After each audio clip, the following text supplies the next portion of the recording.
ou à leur fondation dont on va parler.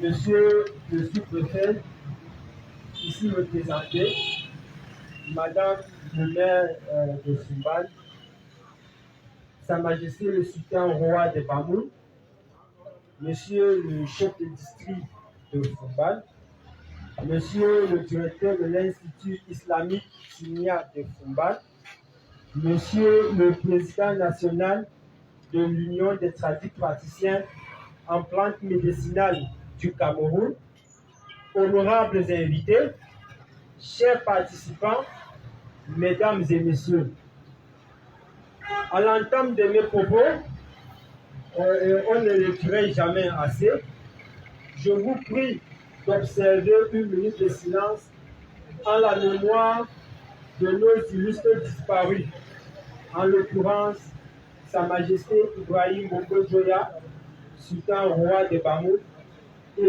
notre chère regrettée maman, la fondatrice de la fondation Princesse Maman-Fora Pietou Joya.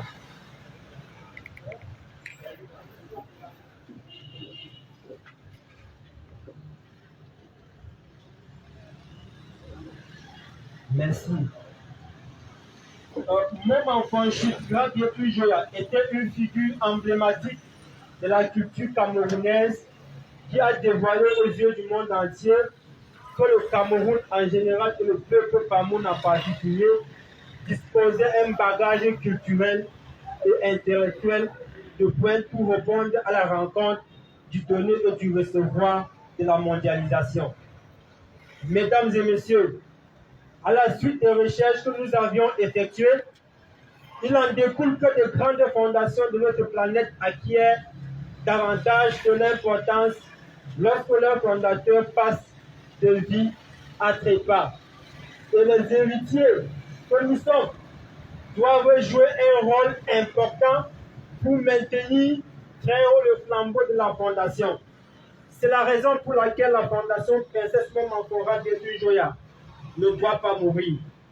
Mesdames et messieurs, chers frères et sœurs, permettez-moi, avant de continuer mon propos, de préciser que nous sommes une fondation qui est créée il y a plus de 25 ans aujourd'hui, autour de la princesse Pietou Joya, paix à son âme, qui fait partie de l'histoire aujourd'hui, et qui désormais inscrit au panthéon des grandes figures intellectuelles connues pour ses productions littéraires et artistiques, mais aussi pour son engagement inébranlable pour la restauration de notre patrimoine culturel. À la création de sa fondation, la princesse Pietou Joya avait fixé plusieurs objectifs au rang desquels la promotion de la culture Bamoun en particulier et camerounaise en général, et la valorisation du patrimoine culturel immatériel qui, par enchantement, se trouve être le sujet qui nous rassemble aujourd'hui. Plus particulièrement celui de la problématique de la sauvegarde et la protection du patrimoine culturel ancestral. C'est une problématique que notre fondation a fait son cheval de bataille. Entre autres figures en bonne place, l'inscription du Ngouane sur la liste représentative du patrimoine culturel immatériel de l'humanité. Ce dossier sera débattu au niveau des instances supérieures de l'UNESCO en décembre 2021 à Paris. La lutte contre le trafic illicite des biens culturels, la restitution et le retour des biens culturels en Afrique, un vibrant hommage et un vibrant message fut passé appelé l'appel de Foumban durant l'atelier que nous avons organisé en partenariat avec l'UNESCO et le ministère des Arts et de la Culture à Foumban.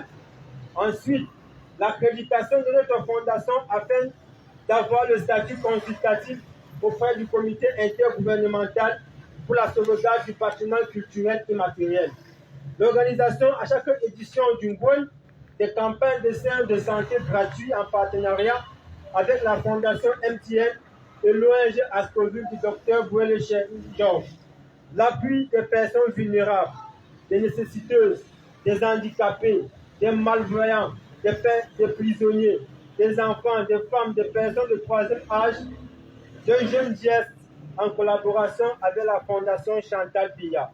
Mesdames et messieurs, l'émergence du nouveau coronavirus